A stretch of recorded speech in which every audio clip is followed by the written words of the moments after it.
remember my grandmother and me being 15 years old, bored shitless there in the backyards of my country. I used to really hate it, and she would talk about the weather all day long, about, oh, there's a storm coming up, oh, it's going to start to rain. I didn't get it that we as a family, we are actually farmers for over centuries, completely depending on the climate, on the weather. And I didn't want to know or notice how important that is or was for these people. The difference between life or death. Too much rain is a problem. Not enough rain is a problem. You know, you always hope for the best and what God's give you.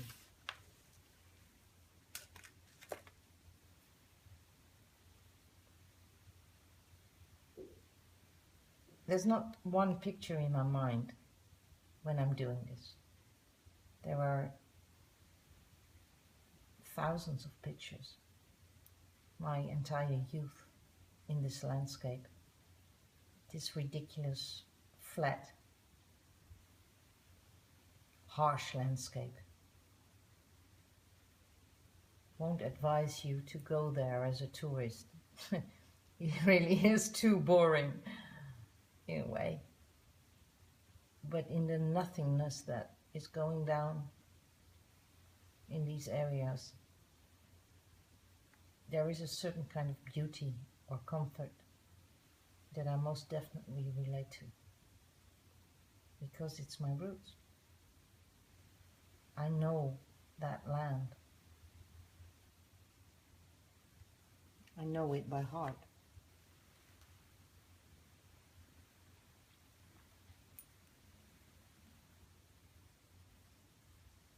So I just leak towards the composition. It's a very unstable technique of letting it suck for what it's worth.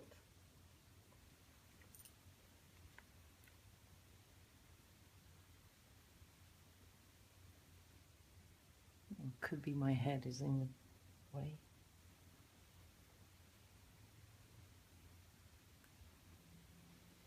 Okay, I use the non diluted Parker ink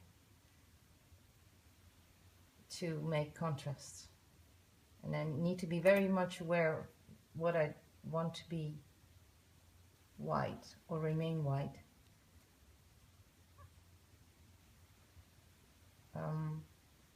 The choice of the blue and white in this story is also traditional. Holland is the world where we have Delft blue ceramics, and it's known throughout the world. It's famous, and also among the Dutch and among the more elderly people, it's very popular. The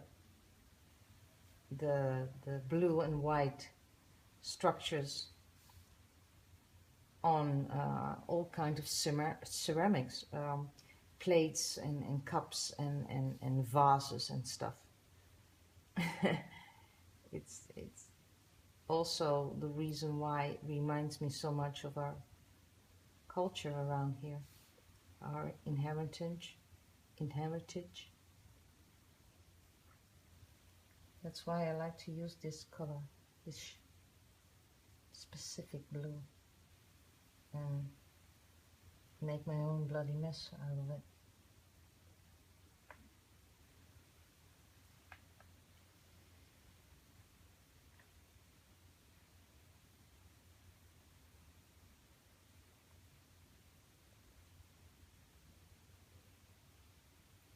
Actually, I wanted to do a demonstration, so I probably won't finish this piece the way I usually do, because that takes much longer.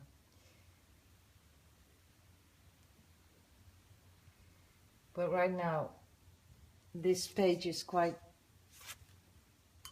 saturated, although there's something I still want to do.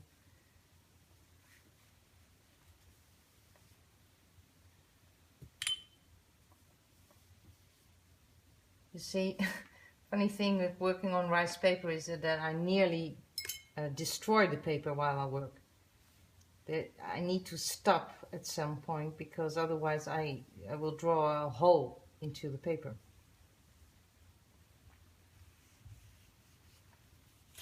So for now, I need to stop. But there is something to it. There is the thing you made, and there is the consequence of what you made. It's always there. So these works always have a monoprint to it. This is the work for now, and this is the consequence. And the consequence of the work is always more sharp. It's everything you did not anticipate to. And I like to work with the first and the consequence. And then this will be the time that I continue to put those together. And then I will bring up the contrasts in the second piece. And again, I do it not so much by painting, but by giving the ink the opportunity to lean or leak towards something.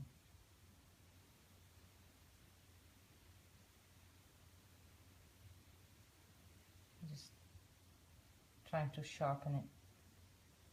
Oh God, this is really Bob Ross. I love them. I love watching him in the middle of the night. And I thought, God, could it be so easy to paint? Oh yeah, oh yes, of course. For some people. Not for me.